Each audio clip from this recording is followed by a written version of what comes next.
Hey, what's up, people? I'd like to say shout outs to my subscribers, new and old. Shout outs to GW3,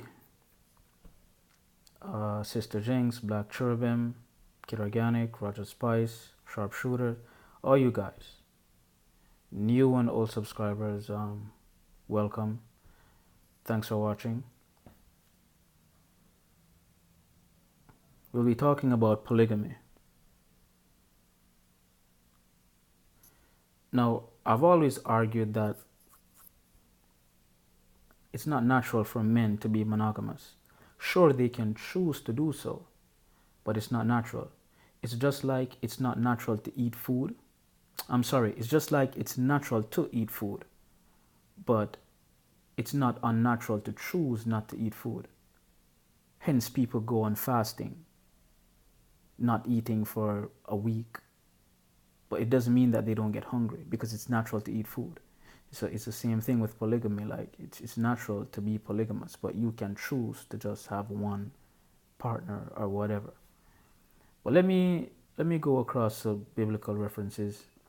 And the reason I use certain biblical references is because the Bible is accepted as the moral compass of the world, among other religious books of religious persuasions. Now, I'm going to look at this guy here, Jacob. We all know Jacob, whose name was changed to Israel. He had 4 females in his life.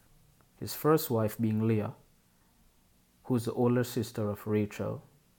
Rachel he really loved. Leah he really didn't. He was strict into marrying Leah. And these are their servants. And these are the children he had with these 4 females in his life. Now Jacob had the privilege of God changing his name from Jacob to Israel, the father of a nation. Okay? Now, if God was so much against polygamy, and if adultery was a man having sex with somebody who's not his wife or having multiple wives, why did God not punish Jacob? I don't understand. But he gave Jacob the privilege of having a name change, a prestigious name. Israel, the father of a nation. It's not making sense. Solomon had how many wives? He had many wives. Solomon was not punished for having many wives. He was punished for worshipping other gods. Let's go to Solomon's father, King David. He had a wife called Abigail. And it says right here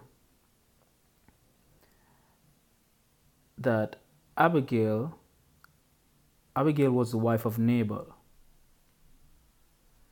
She became a wife of the future King David after Nabal's death. David could have married to Abigail before Nabal died, because that would have been adultery, because she's already the wife of somebody else. Abigail was David's 3rd wife after Saul's daughter Micah. Micah was David's 1st wife. I don't remember the name of his 2nd wife, but his 1st wife's name is Micah. Now, if Abigail is David's 3rd wife and not his 1st, by today's standards, he would have been committing adultery, right? Yeah. That's what they would have said, which is not making any sense. Because if God's laws never change and God is immutable, then why is it different today? It's not making any sense, is it? Because if everything should change because it's 2018, then I should be free to kill your neighbor and get off. The Bible says, thou shalt not kill. So how is that still valid? But when it comes to a man having more than one wife, that changes. Because there's no commandment against a man having more than one wife. There's none. I've read the Bible from front to back 3 times like a novel. There's not one. And people like to bring up, oh, Jesus said this and that. Um, the New Testament was written by Romans, and I'm going to show you the influence of the Romans on the New Testament right after this. David commits adultery with Bathsheba. David was punished by God, not because he had more than one wife. He was punished because he did this. One evening, David got up from his bed and walked around on the roof of his palace. From the roof, he saw a woman bathing. The woman was very beautiful, and David sent someone to find out about her. The man said, "Isn't this Bathsheba, the daughter of Eliam and the wife of Uriah the Hittite?" She was already married, right? Check it out. David sent messengers to get her. She came to him and he slept with her, meaning he had sex with her, right? She had purified herself from her uncleanness, then she went back home. Now she was unclean because she went and had sex while she was married.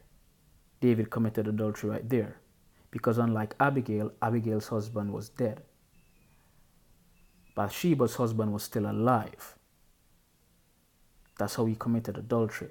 That's what he was punished for, and also for killing her husband. I won't get into that, because he was trying to cover his ass because he knew what he did was wrong.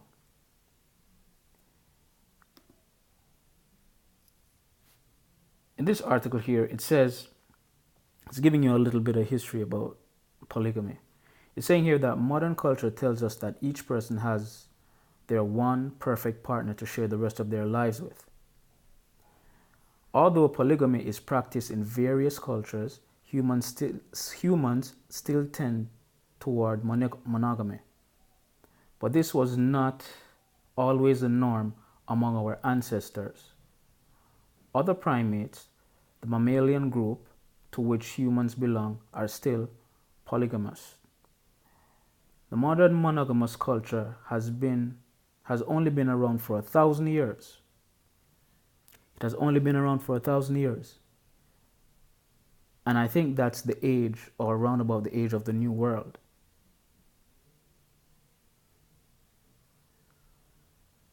So all this monogamy nonsense is a part of the New World.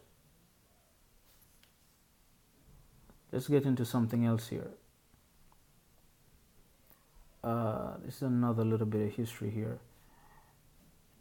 It's saying here, I have demonstrated that monogamy is not commanded in the Bible and that it is not the doctrine of Christianity. I shall now account for its origin by proving that it is the joint offspring of paganism and Romanism. I keep telling people that monogamy comes from Rome. Now, do you guys see the correlation between the New Testament that speaks about monogamy and Rome? Because Rome wrote, I think it was the Romans who wrote the New Testament, the Flavians. I think the Flavians were from Rome, I think. Correct me if I'm wrong. With the whole Council of Nicaea and all of that, I can't really get into that right now. But I'm gonna go further down here.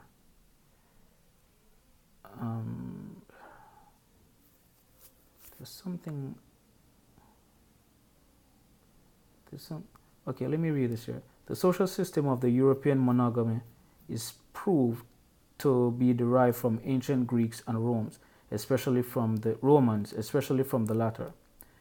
By the early histories of the nations of Europe, and by an uninterrupted descent of traditional customs from them to our own times. You see? From them to us, to this time here.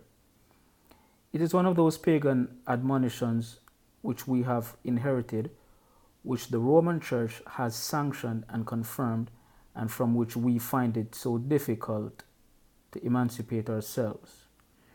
Now, there's a part here I want to find where it speaks about how they go around and they impose their beliefs on. I think this is it. Is this it? Yeah, in order to give some just conception of the Rome the Roman monogamy at that time, when it first came in contact with Christianity, and when it began to impose its social system upon other nations of Europe, right?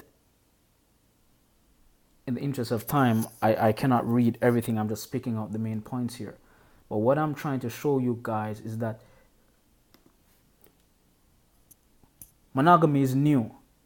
It was not a practice by the people in times of old. And the reason why it was not practiced by people of those times is because it's not natural. Because if you look at the times in which we're living in right now, people are still practicing monogamy illegally. Sorry, polygamy illegally. They're practicing polygamy illegally in America. Why? Because it's not natural for men to have sex with one female. It's just not natural. Then they call it cheating, because they have to find a way to shame men into being monogamous. And as you just saw, that monogamy derives from Rome. It derives from paganism. And also, to take it a step further, it's another way to control men. I want to do more research to see if monogamy is supported by feminism in order to control men and their resources. Because I'm thinking that women do not want men to practice monogamy because they do not want to share the resources. And the reason I thought that was because of the story of Abraham. Abraham's wife allowed Abraham to have sex with her servant, but then when the servant got pregnant, she was upset because she was thinking that Abraham's resources would now be shared with this woman and her son, because the son is the firstborn. And in that time, the firstborn gets the birthright. But all throughout history, monogamy was not natural for men. It still isn't right now. And there are health benefits to men being polygamous because we get to have more sex. It's when you're with one female, sex is limited, especially when you get married. When you're just dating and stuff, yeah, you'll get a lot of sex. When you get married, it's over. I've heard plenty of married men say that. A lot.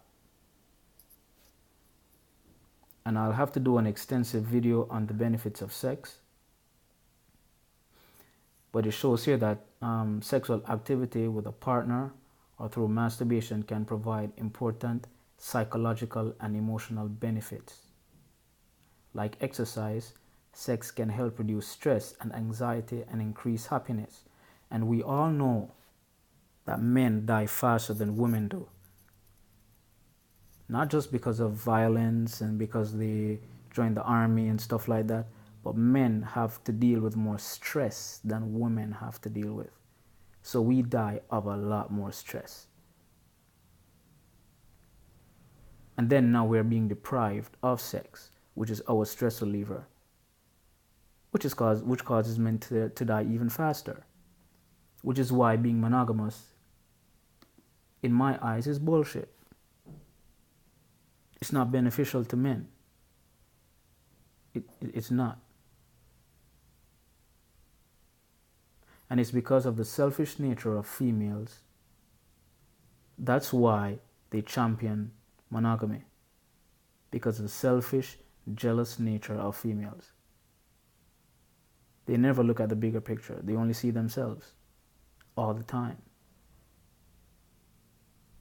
Now, I do believe that in a polygamous society, responsible men with resources only should practice polygamy.